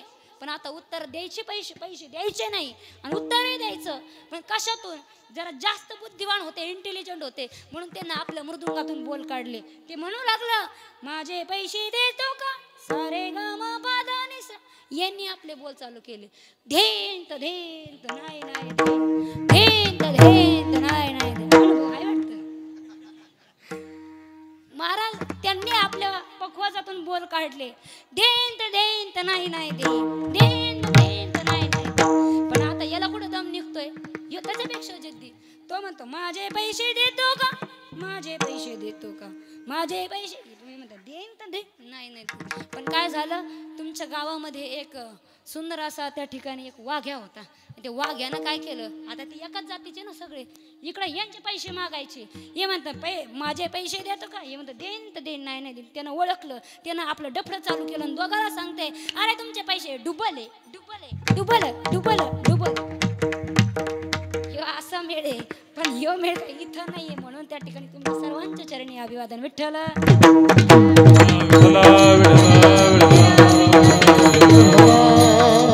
बाप्पाचं खरंच हे सर्व गावकरी मंडळीचं खरंच त्या ठिकाणी कौतुक करावं लागेल की गंधर्वाच्या सारखे गायन करणारी ही सर्व वारकरी मंडळी मिळाली. आणि तुम्हाला सांगू, असं गायन करण्याकरता ना जातीचे वारकरी लागतात बरं का, क्षमा असावी. सगळे वारकरी आहे, सगळे भजनकार आहे, पण योग्य ठिकाणी योग्य प्रमाण देणारी ही तुम्ही सर्व अनुभवित मंडळी आहे. म्हणून आज मला सांभाळून घेणं अशी मी तुम्हाला विनवणी करते. कारण आज घसा जरा पॅक झालाय, कथेमध्ये जास्तच आनंद घेतला, त्याच्यामुळे त्या ठिकाणी तुम्हाला तुकोबराया सांगताय की पुण्य परोपकार पापते परपीडा आणि अनेक नाही जोडा दुजायासी. अष्टदेश पुराणेश्च व्यासश्च वचनद्वया परोपकाराय पुण्याय पापाय परपीडना. महाराज त्या ठिकाणी सगळेजण सांगताय की जर पुण्य प्राप्त करायचं असेल तर तुम्हाला परोपकार करावा लागेल, आणि जर पाप प्राप्त करायचं असेल तर त्या ठिकाणी दुसऱ्यांना त्रास द्यावा लागेल, परपीडा करावी लागेल. पण कायम उपकार करणारे आमचे हे संत आहेत, पण या संतांनी केलेल्या उपकाराचं आपण चीज करत नाहीत महाराज. त्यांनी केलेला उपकार आपल्याला अनेक आहे जे मोजता येणार नाही, पण त्याची आपण त्या ठिकाणी जतन करत नाही, त्या गोष्टी जाणून घेत नाही. यासाठी थोडं वाईट गोष्ट वाटते. तुम्हाला सांगावं, हनुमानजी होते महाराज रामायणामध्ये. हनुमानजीनं कायम सेवा केली. हनुमानजीनं ज्या वेळेस त्या ठिकाणी रावणानं सीतामाईला पळून नेलं, त्यावेळेस हनुमानजी भगवंतासोबत होते महाराज. त्या रावणाची जर आपण प्रगती पाहिली, त्या रावणाची जर आपण प्रबल पाहिलं, बल पाहिलं, तर अधिकाधिक हनुमानजीचंही बल तितकंच, पण हनुमानजीचं बल हे चांगल्या करत होतं. आणि त्यापेक्षाही जास्त बल हे त्या ठिकाणी त्या रावणाचं होतं, पण त्यानं त्याचं बल त्या चांगल्या गोष्टीसाठी वापरलं नाही महाराज. तुम्हाला सांगावं, रावणाचा जर विचार केला, रावणाचं जर चिंतन केलं, तर रावण सगळ्या गोष्टीत परफेक्ट होता. सगळ्या गोष्टीत भक्ती करायलाही तितकाच नव्हे नव्हे, स्तोत्र म्हणायलाही तितकाच नव्हे नव्हे, इतकी त्याची ताकद का 33 कोटी देव त्याने बंदिशाळेमध्ये त्या ठिकाणी अडकवून ठेवले. इतकी त्याची ताकद की त्यानं नवग्रहांच्या पायऱ्या केल्या, आणि इतकी मोठी ताकद की त्याने 80,000 बायका केल्या. आपलं यकी नसतं हाडकं उघडे पडतं, दुसरी केली तर राम नाम. अवघड गोष्ट आहे महाराज. 80,000 बायका, 1,00,000 मुलं आणि 1.25 नातू. कोणाचे होते तर एकट्या रावणाचे होते महाराज. एवढा तो बलशाली, एवढा शक्तिशाली, पण त्यानं त्याची शक्ती योग्य ठिकाणी वापरली नाही महाराज. माझ्या हनुमंतरायानं त्या ठिकाणी इतकी शक्ती होती की त्यांनी एका शेपटीनं पूर्ण लंका जाळण्याचं बल माझ्या हनुमानजीकडे होतं. नव्हे नव्हे, एक डोंगर फक्त हातात उचलण्या इतकं बल माझ्या हनुमंतरायाकडे होते. जेव्हा लक्ष्मणाला शक्ती लागली तेव्हा त्यांनी काय केलं तर म्हणे वैद्याला बोलवून आणा. वैद्याला आणायला हनुमानजीला पाठवलं. हनुमानजी गेले, वैद्याला पाहिलं, पण त्यांना वाटलं वैद्याला तर आपण घेऊ, पण वैद्याची दवाई घरी राहिली तर, म्हणून वैद्याला त्या घरासकट उचलून आणलं. तिथं आणून टेकवलं. त्यानं लक्ष्मणाची तब्येत पाहिली, आणि त्यांनी लक्ष्मणाची तब्येत पाहिल्याबरोबर त्यांनी सांगितलं की तुम्हाला आता त्याच्यासाठी संजीवनी आणावं लागेल, ती पण सूर्य उदय होण्याच्या अगोदर. मग सूर्य उदय होण्याच्या अगोदर आता त्या ठिकाणी संजीवनी आणायची. काय करायचं, पाठवलं हनुमानजीला, जा संजीवनी घेऊन या. महाराज गेले ते संजीवनी आणायला, पण पाहिलं तर त्या डोंगरात चमचमत्या ताराप्रमाणे अनेक वृक्ष त्या ठिकाणी चमचम करत होते. त्या ठिकाणी तेजस्वी ओजस्वी ते वाटत होते. समजेना तर हनुमंतजीला काय करावं आपण. अरे आपल्याला जर संजीवनी आणायला केलं तर 4 वेळेस आपण फोन करू, वै ग कोणती संजीवनी आहे, काय संजीवनी आहे, आणि नाही भेटले तर वापस येऊ. हनुमानजी वापस आले नाही, तिथंच थांबले. आणि त्यांना विचार केला की संजीवनी जर आपल्याला भेटली नाही योग्य तर आपण काय केलं पाहिजे, म्हणून डोंगरच उचलून आणला. डोंगर उचलून आणला आणि त्या ठिकाणी वैद्याला दाखवलं आणि सूर्योदयाच्या अगोदर त्या ठिकाणी डोंगर आणला. त्यांनी संजीवनी घेतली आणि लक्ष्मणाला जिवंत केलं. लक्ष्मणाला जिवंत करून प्रभू रामचंद्राने लक्ष्मणाने त्या ठिकाणी रावणासोबत युद्ध केलं. रावणाचा पराभव झाला आणि पराभव झाल्यानंतर जेव्हा राम लक्ष्मण आपल्या अयोध्येमध्ये वापस आले, तेव्हा वापस आल्यानंतर त्या ठिकाणी सर्व आनंदानं गजर करू लागले, सर्व आनंदानं त्या ठिकाणी उत्सव मनवू लागले. पण उत्सव म्हणत असताना एक दिवस झालं की आता आपल्याला रामजीचा राज्याभिषेक सोहळा साजरा करायचा आहे, म्हणून सगळे त्या तयारीमध्ये. आणि ज्यांनी आपल्या जीवनावर जेव्हा रामप्रभूंच्या जीवनावर उपकार केलेले आहे त्या प्रत्येकाला त्या सभेमध्ये बोलवलं गेलं. आणि सभेमध्ये बोलवल्यानंतर विचार सांगितला की यांच्या सगळ्यांचे उपकार आपल्याला मानायचे असं प्रभू रामचंद्राने ठरवलं होतं. म्हणून कुठल्याच गोष्टीचा विचार न करता सगळे लोक तिथे उपस्थित राहिले. पण त्या उत्साहात माझे हनुमंतराय उपस्थित नव्हते. महाराज हनुमानजी असे भक्त होते ज्या भक्तांनी कधीच आपल्या नावाची अपेक्षा केली नाही, आपल्याला श्रेय मिळावं याची कधीच अपेक्षा केली नाही. ज्यांना श्रेय मिळावं वाटलं ना ते सर्व राज्यसभेत होते. पण माझ्या भगवंताला वाटलं, माझ्या हनुमंताला वाटलं की आपल्याला श्रेय करायचं नाही तर आपल्याला फक्त सेवा करायची आहे. आणि त्या हनुमंतरायासारखे अनेक भक्त आजता गायत इथे आहे. मला आनंदाची गोष्ट वाटते. आणि जो नावाकरता पुण्य करत असेल ना तर माझ्या ताईंनो ते पुण्य नाही गड्या. प्रत्येकाला वाटतं की आम्हाला त्या आमचं नाव व्हावं. आपण पाहिलं आज या जगामध्ये जेव्हा कोरोनाची वेळ आली तेव्हा कोणत्याही व्यक्तीनं आपल्या नावाचा विचार न करता प्रत्येकानं त्या ठिकाणी सेवा केली. अनेक अधिकारी असेल, अनेक कमिट्या असेल, नवे अनेक पदाधिकारी, डॉक्टर, वकील, नर्स असणारे सगळ्यांनी त्या ठिकाणी विनामूल्य सेवा केली. का? कारण माझ्या या रयतेपैकी ही सर्व लोक वाचली पाहिजे. लोक म्हणतात की जग लई वाईट निघालंय हो, सगळे म्हणतात जग लई वाईट आहे. हे कोणाची मदत करत नाही. पण मला असं वाटतं की जग अजूनही चांगलं आहे. फक्त पाहण्याचा दृष्टिकोन आपला महत्त्वाचा असला पाहिजे. अजूनही चांगले आहेत. कोरोना काळामध्ये कोणी बेड दिले, कोरोना काळामध्ये कोणी त्या ठिकाणी आपल्या गाडीमध्ये पेट्रोलचा विचार न करता, स्वार्थाचा विचार न करता पेशंटला दवाखान्यापर्यंत पोहोचवण्याचं काम केलं, कोणी गोळ्या औषधी देण्याचं काम केलं, कोणी त्या ठिकाणी आपल्याला डबा देण्याचं काम केलं. पण कोणी ही नावाची अपेक्षा केली नाही बरं का. म्हणून आजकाल माणुसकी आहे. बरेच म्हणतात की माणुसकी नाही राहिली हो जगात. माणुसकी आहे हो, पण पाहावं लागतं, राहावं लागतं. म्हणून सर्वांनी पुण्याचं काम केलं. आणि त्या हनुमंतरायाला त्या ठिकाणी भगवंतानं सांगितलं की रामप्रभूंनी सांगितलं की हनुमंतराय इथे दिसत नाही, त्यांना घेऊन या. म्हणून दूतांना पाठवलं. तर हनुमंताला पाहायला गेले तर हनुमंतजी एका झाडाखाली चिंतन करत बसले होते. राम श्रीराम श्रीराम श्रीराम श्रीराम चिंतन चालू होतं, नामस्मरण चालू होतं. आणि त्याच वेळी त्या ठिकाणी दूतांनी सांगितलं की प्रभू रामचंद्रांनी तुम्हाला घाईत बोलवले आहे, तुम्ही चला. महाराज गेले.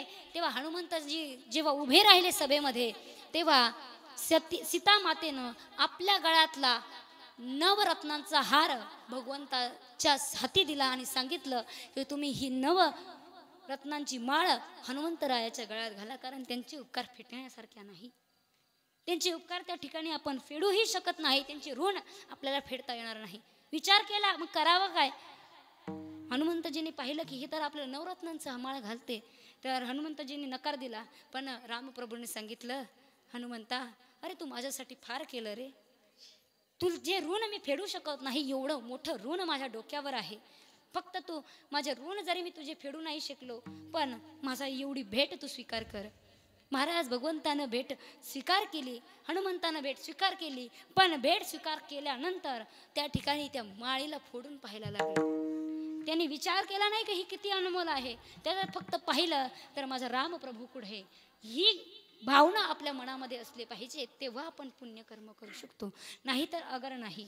म्हणून हे पुण्यकर्म आपल्याला प्राप्त करण्याकरता त्याकरता दुसऱ्यावर उपकार करावे लागणार आहे.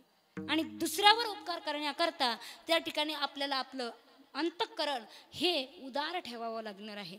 अरे करा ना थोडीशी मदत. एखादा रस्त्याने चाललाय आणि त्यानं रस्ता विचारला तर त्याला सांगा ना योग्य रस्ता. आपण विचारलं तर सांगतो आम्हाला माहित नाही. माहिती सगळं आहे पण आपण सांगत नाही. एखादीनं दही मागायला आली तर द्या ना माझ्या ताईंना दही. आज हे दही खराब होऊन तर आपण नालीला फेकतो. एखाद्यानं त्या ठिकाणी गरजू व्यक्तीने तुमच्या दारावर आला आणि त्यानं त्या ठिकाणी भिक्षा मागितली तर द्या ना. आपल्या धान्यात काही कमी होणार नाही. दुसऱ्याला दिल्यानं आपल्या घरातलं वाढत असतं हे लक्षात ठेवा महिला मंडळ. माझ्या ताईंनो, एखाद्या त्या ठिकाणी गरीब मुलगा जरा फुटपाथवर फिरतोय, लहान आहे, 2-3 वर्षाचा आहे, त्याच्या अंगावर कपडे नाही तर आपल्याकडे जर कपडे पडलेले असतील तर द्या ना. अरे 100 रुपये आपण लोकांच्या घरामध्ये एखादा आजारी पडला तर तिथे घेऊन जातो, त्याला ते 100 रुपये देतो, पण आपण हे गरीब मुलांना देत नाही. आणि या जगाची रीत अशी झाली आहे की या जगामध्ये गरीबाच्या घरी भेटायला जायचं तर त्या ठिकाणी आपण बिस्किटचा पुडा घेऊन जातो आणि श्रीमंताच्या घरामध्ये पेशंटला पाहायला जायचं तर अर्धा 1-1 किलो त्या ठिकाणी सफरचंद घेऊन जातो. हालाकी पाहिलं तर ते सफरचंद ते लोक खात नाही, ते मुलालाच जातात. पण आपण इतके निर्दयी झालेलो आहोत माझ्या ताईंनो. अरे जगात दिल्यानं आपल्याला त्या ठिकाणी आपल्या हाताची शुद्धी होत राहते हा विचार आपण केला पाहिजे. हे दान आपण केलं पाहिजे कारण दान दिल्यानं इतकं पुण्य प्राप्त होतं, इतकं पुण्य प्राप्त होतं ही साक्षात आई भगवती तुम्हाला आशीर्वाद दिल्याशिवाय राहत नाही. ही दान केल्याचं आणि नाही पुन्हा एखाद्या वेळेस नका ज्ञानेश्वरी वाचू, नका हरिपाठ वाचू, नका तुमच्याकडून जर समजा गाथा पारायण झालं शक्य काही हरकत नाही, नाही दिंडी प्रदक्षिणा झाली तर काही हरकत नाही. पण तुमच्या दारासमोर आलेला प्रत्येक व्यक्ती विनमुख जाऊ नये ही दक्षता जर तुम्ही घेतली तर तुम्हाला काकड्या करण्याचं नवे दिंडी प्रदक्षिणा करण्याचं पुण्य तुमच्या पदरात पडल्याशिवाय राहत नाही. ही गोष्ट आपण ठेवली पाहिजे आणि ही गोष्ट जेव्हा आपण आपल्या जीवनात ठेवाल त्याच वेळेला आपल्याला धर्म स्वीकारता येईल आणि धर्माचं पुढचं पाऊल टाकता येईल. अभंगाचं द्वितीय सत्य तोची धर्म, सत्य तोची धर्म, असत्य ते कर्म. सत्य तोची धर्म, सत्य तोची धर्म, असत्य ते कर्म. सत्य तोची धर्म, सत्य तोची धर्म, असत्य ते कर्म. सत्य तोची सत्य धर्म, सत्य तोची धर्म, असत्य ते कर्म. सत्य तोची धर्म, सत्य तोची धर्म, असत्य ते कर्म. सत्य तोची धर्म, सत्य तोची धर्म, असत्य ते कर्म. तोची सर्व तोची तोची धर्म, असत्य ते कर्म. सत्य तोची सर्व तोची तोची धर्म, असत्य ते कर्म. आणि काय वर्म नाही दूजे, आणि काय वर्म नाही दूजे, आणि काय वर्म नाही तुझे. आणि काय वर्म नाही दूजे. सत्य तोची धर्म, सत्य तोची धर्म, असत्य ते कर्म. सत्य तोची धर्म, सत्य तोची धर्म, असत्य ते कर्म. सत्य तोची धर्म, सत्य तोची धर्म, असत्य ते कर्म. सत्य तोची धर्म, सत्य तोची धर्म, असत्य ते कर्म, असत्य ते कर्म, असत्य ते कर्म. असत्य ते कर्म. जोरदार टाळ्या झाल्या पाहिजे एकदा त्यांची. माझ्या ताईनो, माझ्या माईनो ऐका ना. अहो जीवन जगत असताना जर तुम्ही दुसऱ्यावर कायम उपकार करत राहिला तर तुम्हाला पुण्य प्राप्त होईल. पण ऐका, दुसऱ्याच्या वाटेला जाऊन दुसऱ्याला त्रास देण्याकरता निंदनीय कर्म जर तुम्ही करत असाल तर मला वाटतं की 100% ते पाप झाल्याशिवाय राहणार नाही. ही गोष्ट लक्षात ठेवा. आणि तीच गोष्ट आपण पुढे विचार करून जर गेलो तर आपल्याला धर्माचं आचरण करणं हे फार गरजेचं आहे. धर्माने वागलो तर त्या ठिकाणी आई जगदंबा आपल्याला प्राप्त झाल्याशिवाय राहत नाही. पण धर्माला प्राप्त करण्याकरता धर्माचा एक पाय असणारं सत्य याचा विचार आपण केला पाहिजे. आणि जोपर्यंत आपण सत्याचा विचार करत नाही तोपर्यंत धर्माचं पालन होत नाही. का? कारण सत्य असणारा भगवान परमात्मा, त्या भगवान परमात्म्यानं त्या ठिकाणी आपल्याला दर्शन दिल्याशिवाय तो राहत नाही. कारण सत्य ही व्यवस्था म्हणजे देवाच्या प्राप्ती करता आहे. पण असत्य असणारी ही व्यवस्था ही देवापासून दूर होण्याचं अंतर आहे, हा विचार आपण केला पाहिजे. आणि सत्य वागलात तर देवही प्राप्त होतो. का? कारण सच्चित आनंद असणारा तो भगवान परमात्मा आहे. म्हणून त्याला सत्याचा विचार करून सत्याचं पालन करून आपण जीवन जगलं पाहिजे. तुम्हाला किती उदाहरणं सांगता येईल.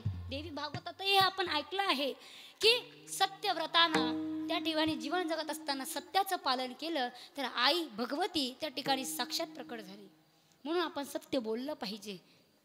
आणि सत्य बोलण्याकरता त्या ठिकाणी आपल्याला उदाहरणकरण करावं लागेल. कारण ह्या जगाची रीत अशी आहे की याला सत्य ऐकायला आवडतं, सत्य बोलायला आवडत नाही. बरोबर ना? सत्य फक्त आपल्या पत्नीनं आपल्याला सत्य बोललं पाहिजे पण आपण तिला सत्य बोलायचं नाही. आपल्या पतीनं आपल्याला सत्य बोललं पाहिजे पण आपण त्याला सत्य बोलायचं नाही. आपल्या मुलांना आपल्याला सत्य गोष्ट सांगितली पाहिजे पण आपण त्यांना सत्य बोलू नये. ही विचारणा या जगामध्ये चालू आहे, ही रीत त्या ठिकाणी चालू आहे. तुम्हाला सांगू, एक त्या ठिकाणी दारिद्र्य असा असणारा ब्राह्मण होता. त्यानं काय झालं ऐका. त्या दारिद्र्य असणाऱ्या ब्राह्मणानं त्याच्या पत्नीनं त्याला सांगितलं की हे विप्रश्रेष्ठा स्वामी, मला असं वाटतं की आपला हा जो राजा आहे ना हा फार दानवीर आहे, फार शूर आहे आणि त्याचं शूरत्व सगळ्या जगात त्याची ख्याती झालेली आहे. म्हणून त्या ठिकाणी तुम्ही काय करा तर त्या दानवीर असणाऱ्या राजाकडे जा. तो आपल्याला विनमुख पाठवणार नाही कारण आपण ब्राह्मण आहात. तो आपल्याला काही ना काही देईल. कारण आपली परिस्थिती इतकी बिकट झालेली आहे की आपल्याला संध्याकाळी खायला अन्न नाही, याचा विचार सुद्धा आपल्याला त्या ठिकाणी कोणी भिक्षाही देऊ शकत नाही ना, आपल्याकडे धन दौलत नाही. मग तुम्ही काहीही करा पण राजाकडे जा. महाराज तो दरिद्रीवाण असणारा ब्राह्मण त्या ठिकाणी प्रवास करायला लागला. दर मजल चालायला लागला. चालता चालता तहान लागली आणि भूक लागली म्हणून एका झाडाखाली बसला. झाडाखाली जसा बसला तसा बसल्या बसल्या त्या ठिकाणी त्यानं हातपाय धुतले आणि हातपाय धुवून पाणी श्रवण करून पाणी घेऊन त्या ठिकाणी तो बसला. आणि बसल्या बसल्या पाहिलं तर समोर त्या झाडाखाली एक कुत्री व्यालेली होती. त्या कुत्री व्यालेली असताना पाहिलं तर ज्या ब्राह्मणानं त्याच्या पत्नीनं त्याला जितक्या भाकरी बांधून दिल्या होत्या, जी चटणी भाकर बांधून दिली होती, ती भाकर ती व्यालेल्या कुत्रीला पाहून, त्या भुकेलेल्या कुत्रीला पाहून ती पूर्ण भाकर त्या कुत्रीला देऊन टाकली महाराज. आणि स्वतः मात्र पाणी पिऊन आपली भूक भागवून पुन्हा प्रवासाला निघाला. त्या कुत्रीनं ती भाकर खाल्ली आणि सत्य वागल्या कारणानं त्या ठिकाणी परोपकार केल्यानं त्या ठिकाणी त्या व्यालेल्या कुत्रीनं त्या ठिकाणी त्याला आशीर्वाद दिला. तो राजाजवळ पोहोचला. राजाजवळ गेल्यानंतर त्या ठिकाणी राजाला सांगितलं, हे महान राजा, तू फार मोठा दानवीर आहे, तू फार मोठा दानशूर आहे. मला असं वाटतं म्हणून त्या ठिकाणी मला थोड्या धनाची गरज आहे. म्हणून मी विनंती करेल की मला तू थोडीफार तरी मदत कर, मला विनमुख पाठवू नको राजा. राजाने विचार केला, हा कुठला ब्राह्मण, मळके चळके कपडे, मला याच्या आवेशावरून वाटत नाही का हा ब्राह्मण आहे. हा कुठला तरी क्षुद्र असावा. हा विचार केला आणि ब्राह्मणाने दान करण्याकरता नकार दिला. पण शेजारी ज्योतिषी होता. ज्योतिषीनं पाहिलं की यानं परोपकार केलेला आहे. ज्योतिषीनं पाहिलं की हा सत्य बोलणारा व्यक्ती आहे. म्हणून ज्योतिषीनं सांगितलं राजाला, अय राजा, अरे तू फार मोठं चुकीचं काम करतोय. अरे या ब्राह्मणानं आयुष्यभर सत्याचं पालन केलं, या ब्राह्मणानं काय परोपकार केला. अरे याला इतकी भूक लागलेली होती, इतकी क्षुधा त्याला त्या ठिकाणी होती, पण त्यानं आपल्या पोटाचा विचार न करता समोर एक व्यालेली कुत्री होती. त्या ठिकाणी त्या व्यालेल्या कुत्रीला पाहून, भुकेलेल्या कुत्रीला पाहून स्वतः जवळचं त्या ठिकाणी जी काही भाकर होती, जे काही आपल्या जवळचं जे खाण्याचे पदार्थ होते, ते पदार्थ त्या कुत्रीला दिले आणि तो स्वतः पाणी पिऊन तुझ्यापर्यंत पोहोचला आहे. फार लांबून आलेला हा ब्राह्मण आहे आणि जर त्या ब्राह्मणाला तू जर विनमुख पाठवलं ना राजा, याच्यापेक्षा मोठं पाप तुझ्या जगामध्ये होणार नाही. कारण सत्यव्रताचं पालन करणारा तो सत्यव्रत, त्याला आई भवानी प्राप्त झाली होती. आई भवानीचं दर्शन झालं होतं. तसं या सत्यव्रतानं, या सत्य बोलणाऱ्या ब्राह्मणानं आई भवानीला प्रकट व्हावे इतकी याची ताकद आहे. म्हणून तुला वाटतंय की भगवंताची कृपा तुझ्यावर व्हावी तर त्याला परत पाठवू नको. महाराज ज्योतिषीचं ऐकलं आणि ऐकल्यानंतर त्या ठिकाणी त्याला पाठवून, त्याला विनमुख न पाठवता त्याला दान केलं आणि मग पाठवलं. ज्योतिषीचं ऐकल्याबरोबर राजा त्या ठिकाणी प्रसन्न झाला आणि त्याला आई भगवतीची कृपा झाली. महाराज हे कशामुळं? तर फक्त सत्य बोलल्यामुळं. म्हणून माणसानं सत्य बोललं पाहिजे. सत्य बोले मुखे, सत्य बोले मुखे, दुःख भी आने काटा दोखे. सत्य बोले मुखे, सत्य बोले मुखे, दुःख भी आने काटा दोखे. सत्य बोले मुखे, सत्य बोले मुखे, दुख भी आने का दुखे.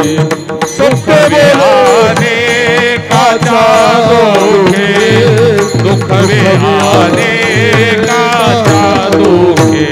सत्य बोले मुखे, सत्य बोले मुखे, दुःख भी आने काटा दुखे.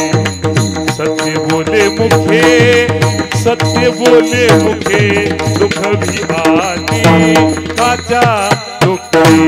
सत्य बोले मुखे, सत्य बोले मुखे, दुख भी आने का दुखे. सत्य बोले मुखे, सत्य बोले मुखे, दुख भी आने का दुखे. हीच विष्णूची महापूजा, अनुभव नाही तुझा. हीच विष्णूची महापूजा, अनुभव नाही तुझा. विष्णूची महापूजा, अनुभव नाही तुझा. हीच विष्णूची महापूजा, अनुभव नाही तुझा. हीच विष्णूची महापूजा, अनुभव नाही तुझा. विष्णूची महापूजा, अनुभव नाही तुझा. महाराज, जर भगवंताला प्राप्त करायचं असेल तर सत्य बोलावं लागेल. का? कारण सत्य तू, सत्य तू, सत्य तू विठ्ठला, आणि कागा हा दावीला जगदाकार. म्हणून धर्माचं आचरण करण्याकरता सर्वात प्रथम सत्य बोलावं लागेल. आणि असत्याचं जर आचरण कराल तर धर्माच्या विरुद्ध गेल्याशिवाय आपण राहणार नाही. म्हणून त्या ठिकाणी तुकोबाराया म्हणताय की तुम्हाला जर वाटतंय की आपण धर्माचं आचरण करावं तर याच्याकरता सत्य बोलावं लागेल.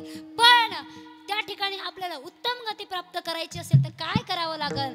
गती तेची मुखी नामाचे स्मरण, धो गती जाण विनमुखता.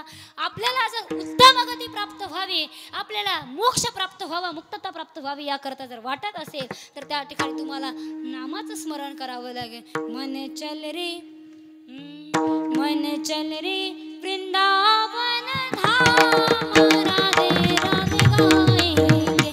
मन चल रे वृंदावन धाम, राधे राधे गाएंगे. राधे राधे गाएंगे, श्यामा श्यामा गाएंगे. राधे राधे गाएंगे, श्यामा श्यामा. तेरी कोड़ी लगे न छधाम, राधे राधे गाएंगे. मन चल रे वृंदावन धाम, राधे राधे गाएंगे. आणि ते नामस्मरण करण्याकरता तुम्हाला फार वेळ लागणार नाही. म्हणून कामामध्ये काम काही म्हणा राम राम, आणि जाईल बाबा श्रम, सुख होईल दुःखाचे. म्हणून नामस्मरण करा जेणेकरून उत्तम गती प्राप्त होईल. आणि त्या ठिकाणी अधोगती प्राप्ती करायची असेल तर नामाचं स्मरण न करता त्या ठिकाणी वायफळ गोष्टीचं चिंतन करा, म्हणजे तुम्ही सहजरित्या अधोगतीला जाल. त्यानंतर तुकोबराया सांगताय की तुम्हाला जर त्या ठिकाणी स्वर्गामध्ये प्राप्ती करायची असेल तर त्याच्याकरता संतांचा संग करा. संतांचा संग केला तर स्वर्गाची प्राप्ती होईल. संताचा संग मोठी स्वर्गवास.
होतं तर सत्संग होतो आणि सत्संगामध्ये नेमकं काय होतं तर नामस्मरण होतं आणि हे नामस्मरण आपल्या सर्वांना करायचंय याच्याकरता सर्वांनी हात वर घ्या करा सर्वांनी हात वर घ्या पटापट घेतले का माझ्या ताईंनो माईंनो येऊ का मग चहा घेऊन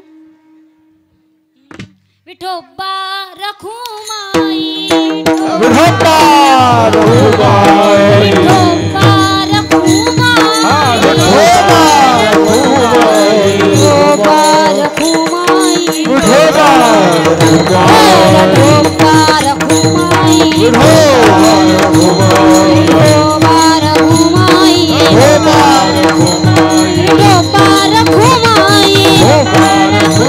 विठोबा रखुमाई विठोबा रखुमाई विठोबा रखुमाई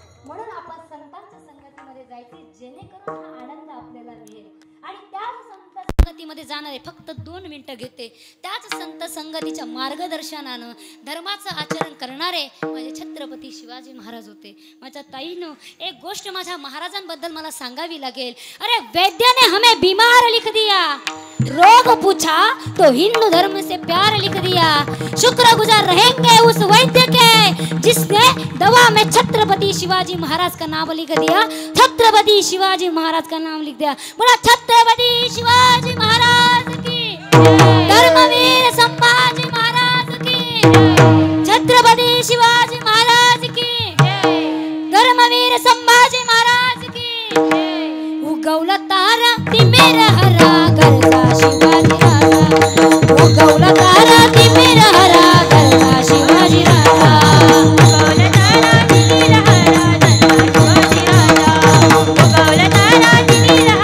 गरजा शिवाजी राजा गिरीशी खरी गिरीशी खरी गिरिता खरी हरी बघा घरा बोला छत्रपती शिवाजी महाराज की धर्मवीर संभाजी महाराज की उगवला तारा तिमिर हरा गरजा शिवाजी राजा उगवला तारा तिमिर हरा गरजा शिवाजी राजा उगवला तारा तिमिर हरा गरजा शिवाजी राजा उगवला तारा तिमिर हरा गरजा शिवाजी राजा युगा युगाचा घडधंदार यवन जाकरी वारी धरणारा यवन जाकरी करी घरणारा यवन जाकरी करी घरणारा युगा युगाचा घडधंदार यवन जाकरी करी घरणारा यवन जाकरी करी घरणारा यवन जाकरी करी घरणारा मराठी मर्दा होऊन खुरला मराठी मर्दा होऊन खुरला छाटीन शत्रूचा भुजा अरे छाटीन शत्रूचा भुजा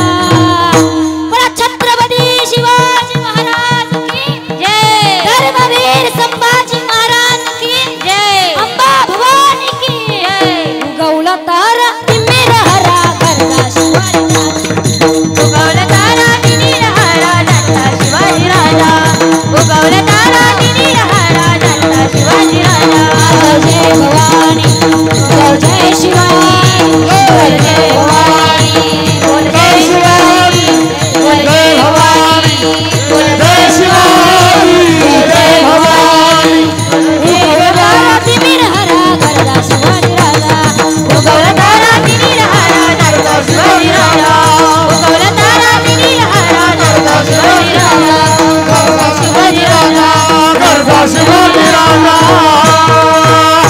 बोला छत्रपती शिवाजी महाराज की जय धर्मवीर संभाजी महाराज की जय हर हर महादेव हर हर महाराज माझ्या शिवबानं माझ्या राजानं तुमच्या आमच्या सर्वांकरता स्वतंत्र प्राप्त करण्याकरता त्या ठिकाणी संतांचा संघ घेतला आणि त्यांच्या संगतीमुळे आज माझे राजे कदाचित स्वर्गात असू शकतात ही मी त्या ठिकाणी नक्कीच आश्वासन या व्यासपीठावरून देऊ शकते म्हणून माझ्या ताईंनो माझ्या माईंनो तुम्ही धर्म करा धर्म करण्याकरता सत्याचे आचरण करा नवे नवे नामस्मरण करा आणि नामस्मरण करून उत्तम गती प्राप्त करा नवे नवे संतांचा संघ करून स्वर्गाची प्राप्ती करा आणि स्वर्गाची प्राप्ती करून त्या ठिकाणी भगवंत जगताला आळवावा हीच माझी विनंती आहे आणि हेच तुकोबराय अभंगाच्या शेवटच्या चरण. तुका मने उघडे आहे इथं गाता, तुका मने उघडे आहे इथं गाता, आये ही तगाता तुका मने उघडे आये ही तगाता तुका मने उघडे आहे इथं गाता, तुका मने उघडे आहे इथं गाता, तुका म्हणे उघडे आहे ही तगाता, तुका म्हणे उघडे आहे ही तगाता. दया देऊ देता दैसे करा, दया देऊ देता दैसे करा, सत्य तोची धर्म असते ते कर्म, सत्य तोची धर्म असते ते कर्म, दया देऊ देता देवी करा, दया देऊ देता देवी करा. सत्य तोची धर्म असते ते कर्म सत्य तोची धर्म असते ते कर्म सत्य तोची धर्म असते ते कर्म. आणि काय बरबाद आहे तुझे, आणि काय बरबाद नाही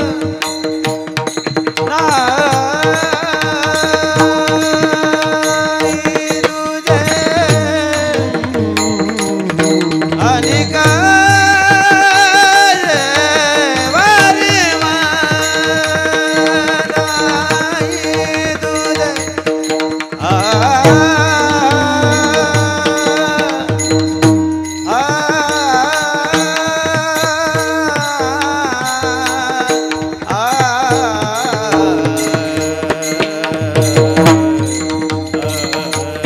आणि काय बरबाद नाही तुझे.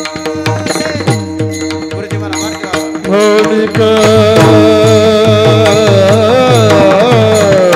वर्मा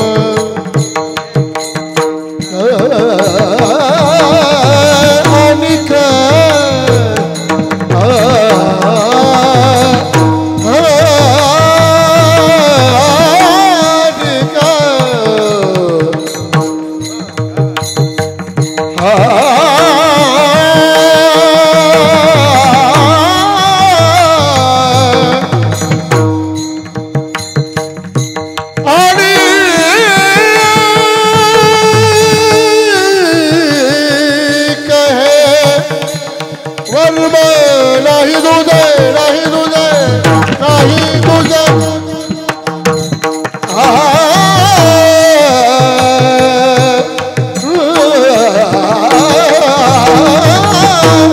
आणि काय हे वर्म आणि काय हे वर्म आणि काय हे वर्म आणि काय वर्मा नाही तुझे, आणि काय वर्म नाही तुझे, सत्य तोची धर्म असते ते कर्म, सत्य तोची धर्म असते ते कर्म, सत्य तोची धर्म असते ते कर्म असते ते कर्म असते ते. महाराज तुकोबराया सांगतायत की माझ्या ताईंनो, माझ्या माईंनो, माझ्या दादांनो, अरे जीवन जगत असताना माणसानं सत्य वागून जीवनाचं व्यतीत करावं. कारण मिथ्या असणारं हे जग आहे, पण ब्रह्म सत्य असणारं हे जगत आहे. त्या जगताला आपल्याला सत्यतेनं आपलं जीवन त्या ठिकाणी व्यतीत करून आपल्याला भगवंताची प्राप्ती करायची आहे.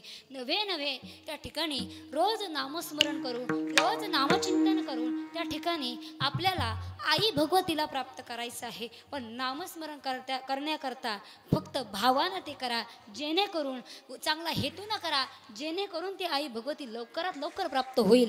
आणि दुसरी गोष्ट, संतांच्या संगतीमध्ये कायम राहा, कारण संतांच्या संगती मनो मार्ग गती आणि आकळावा श्रीपती.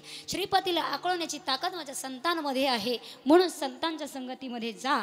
आणि सगळ्यात गोष्टी, सगळ्यात मोठी गोष्ट म्हणजे पुण्य कमवण्याकरता परोपकार करा, जेणेकरून तुमचं जीवन सफल झाल्याशिवाय राहणार नाही. हीच गोष्ट तुकोबराया म्हणतात की मी तुमच्या समोर उघडी उघडी मांडलेली आहे. तुका म्हणे उघडे आहे ही तघात आणि जयाचे उची करा तैसे. म्हणून त्या ठिकाणी यथामथी यथावकाश झालेली कीर्तन सेवा ही भगवान परमात्म्याच्या चरणी तुम्हा सर्व मायबापांच्या चरणी समर्पित करते. काही चुकीचं बोलण्यात आलं असेल, काही अपशब्द माझ्या मुखातून आले असतील तर हे माझ्या ताईंनो तुमचं फार मोठं अंतःकरण आहे, म्हणून मला त्या ठिकाणी परत करा. माझी बुद्धीचे दोष म्हणून मला परत करा.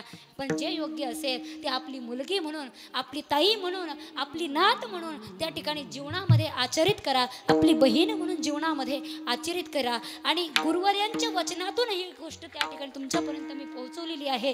हा विचार करून तुम्ही जीवनामध्ये त्या ठिकाणी मला क्षमा करावी हीच तुमच्या चरणी मी विनम्र त्या ठिकाणी विनंती करते. आणि या ठिकाणी उपस्थित असलेली ही सर्व गुणीजन मंडळी यांच्या चरणी मी सेवा समर्पित करेल. या सर्व मायबाप्पांच्या चरणी मी सेवा समर्पित करेल. आणि त्याचप्रमाणे ज्यांच्यामुळे मला इथे उभं राहण्याचा अधिकार आहे, ज्यांच्यामुळे मी आज तुमच्यापर्यंत भगवंताचा प्रचार करू लागले आहे, असे माझे आधारस्तंभ असणारे माझे परमेश्वर या ठिकाणी उपस्थित आहे. म्हणून मी त्यांच्या चरणी मी माझी सेवा समर्पित करते आणि सेवेला पूर्ण विराम. ज्ञानेश्वरा माऊली.